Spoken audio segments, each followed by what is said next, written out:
The salt wind off the Black Sea clawed at Viktor's face as he hauled the last net aboard the Maria, his father's old trawler now patched with rust and prayer. Dawn had not yet broken over Odesa, but the horizon already flickered with distant flashes. Russian drones slicing the night, their engines a low insect hum that never quite faded. October 2025 had turned the coast into a graveyard of steel and fire. Ports burned, power stations bled smoke, and the sea, once Viktor's livelihood, now carried the stink of oil and something worse, something chemical that made the gulls choke mid-flight. He was 42, broad-shouldered from years of wrestling nets, but the war had hollowed him. His wife, Olena, had died in the first hospital strike back in 22. His daughter, Sofia, lived in a basement shelter with strangers, her drawings smuggled out on scraps of paper, fish with wings, ships on fire. Viktor kept them in a tin box beneath the wheelhouse floor. Every night he read them by headlamp, tracing her careful lines, promising the sea would bring them back together. The Maria rocked gently now, empty of fish. The Russians had mined the shipping lanes, bombed the grain terminals, and turned the water into a no-man's land. Fishermen like Viktor were relics, scavenging what the war left behind. But tonight something floated in the current, a black canister the size of a torpedo, bobbing like a corpse. He hooked it with the gaff, dragged it aboard. The metal was warm, stenciled in Cyrillic. Hyam 17. Chemical 17. His stomach lurched. He'd heard whispers from the dock rats, Russian payloads leaking into the water, fish washing up with melted eyes, seaweed black and brittle. The Navy denied it. The government called it propaganda. But Viktor had seen the gulls. He cracked the canister's seal with a crowbar. Inside, a viscous green sludge that hissed when it met air. A single drop ate through the deck planking like acid. He sealed it fast, heart hammering. This wasn't a bomb. This was extinction. By the time he motored back to the hidden cove near Lanzaron, the sky was bleeding light. He beached the Maria behind a breakwater of sunken barges, camouflaged with fishing nets and tarps. The city's sirens wailed in the distance, another wave incoming. He carried the canister ashore, wrapped in oilskins, and buried it beneath a pile of crab traps. Then he ran. The streets of Odesa were a maze of barricades and blackouts. Power flickered like a dying pulse. Civilians huddled in metro tunnels, their faces lit by phone screens. Viktor found Sofia's shelter beneath the old opera house. She was thinner, eyes too old for 9 years. She pressed a new drawing into his hand, a boat with a green monster coiled around it. "Don't let it eat the sea, Papa," she whispered. He kissed her forehead, left her with a tin of sardines and a promise he wasn't sure he could keep. Then he went to find the others. They met in the catacombs beneath the city. Fishermen, dock workers, a former chemistry professor named Olena who'd lost her lab to a glide bomb. Viktor laid the canister on the stone table.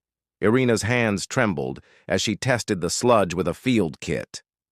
"Sarin derivative," she said, "mixed with a persistent agent. One canister in the water table could poison the entire coast for decades. They're not just bombing us, they're salting the earth." The plan formed in the dark. Not retaliation, survival. They would strike the source, a Russian refinery complex near Novorossiysk, across the sea, where tankers loaded the chemical precursors under cover of night. The Ukrainians had no navy left, no air force to spare. But they had the Maria, and men who knew every current, every shoal.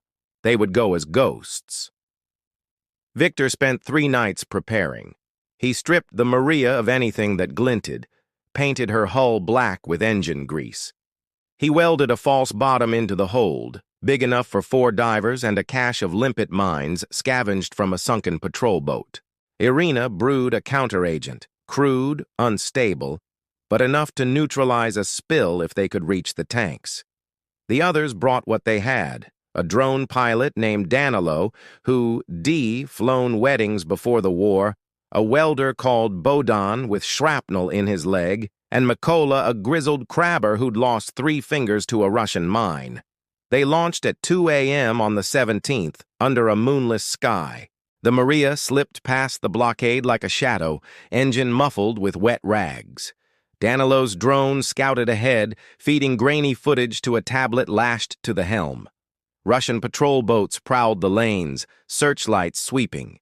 Viktor navigated by memory and stars, hugging the coast until the Crimean Peninsula fell behind them. The sea was unnaturally quiet.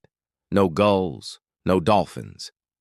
Just the throb of distant explosions and the chemical reek that clung to everything. Halfway across, they found the first dead zone, a slick of black water where nothing lived. Fish floated belly up, eyes liquefied. Bohdan vomited over the rail. Mikola crossed himself and said nothing. Dawn found them 20 kilometers from Novorossiysk. The refinery loomed like a steel cathedral, its flares painting the sky orange. Tankers nestled against the piers, loading God knows what. Danilo's drone buzzed overhead, dodging radar. It spotted the chemical berth, a separate dock, heavily guarded, with unmarked containers stacked like coffins. They anchored in a cove masked by cliffs, waited for night. The divers suited up in patched wetsuits, oxygen rebreathers jury-rigged from hospital tanks. Viktor carried the mines, Irina, the counter-agent in sealed syringes. Mikola stayed aboard with a rifle older than he was, ready to cover their retreat. The water was cold enough to burn. They swam in formation, guided by a waterproof GPS Danilo had stolen from a downed Russian Orlan. The closer they got, the thicker the chemical film on the surface, rainbow slicks that stung their eyes. Viktor tasted metal. His ears rang with the memory of sirens. They reached the pier legs at 23:14. Bohdan welded the first mine to a pylon, while Danilo's drone jammed the security cameras. Irina injected the counter-agent into the outflow pipes, her movements precise despite the current. Viktor planted the last charge on a tanker's hull. The Volga Dawn, Registry Panama, crew Russian. Its cargo manifest, hacked by Danilo, listed agricultural fertilizers. Lies. They were surfacing when the alarm went up. A patrol boat's spotlight swept the water. Bullets stitched the surface. Mikola opened fire from the Maria, his ancient AK barking. The divers kicked hard, lungs screaming. Viktor felt something tear in his shoulder, shrapnel or cramp, he couldn't tell. They reached the boat as the first mine detonated. The explosion was a sunrise underwater. A geyser of fire and steel erupted, severing the pier. Secondary blasts rippled through the chemical berth, tanks rupturing, green vapor billowing into the night. The Volga Dawn listed, spilling its cargo into the sea. Irina's counter-agent foamed white where it met the spill, neutralizing what it could. But it wasn't enough. The wind carried the poison east, toward Crimea, toward home. They ran. The Maria limped westward, engine coughing, hull holed. Russian MiGs screamed overhead, too late. The refinery burned for hours, a beacon visible from Sevastopol. Satellite images later showed a 10-kilometer dead zone in the water, but the spill was contained, mostly. The chemical weapons program was crippled. Moscow denied everything. The world shrugged. Viktor made it back to Odesa at dawn on the 20th. The Maria sank in the shallows.